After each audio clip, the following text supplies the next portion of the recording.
V živote každého človeka môže nastať situácia, kedy zostane odkázaný na pomoc iného.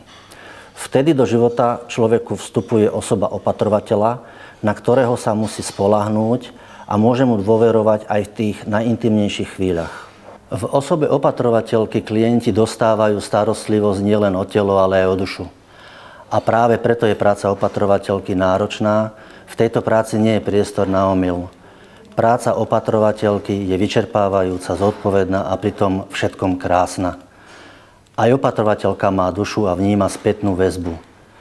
Poteší sa z každého drobného úspechu svojho klienta, z každej jeho radosti. V našom zariadení mám kolegyne, ktoré trpezlivo vypočujú každého a hľadajú možnosti, ako ulahodiť našim seniorom. Som vďačný, že mám takýto kolektív opatrovateľiek, ktorým nie je ľahostajný osud našich klientov.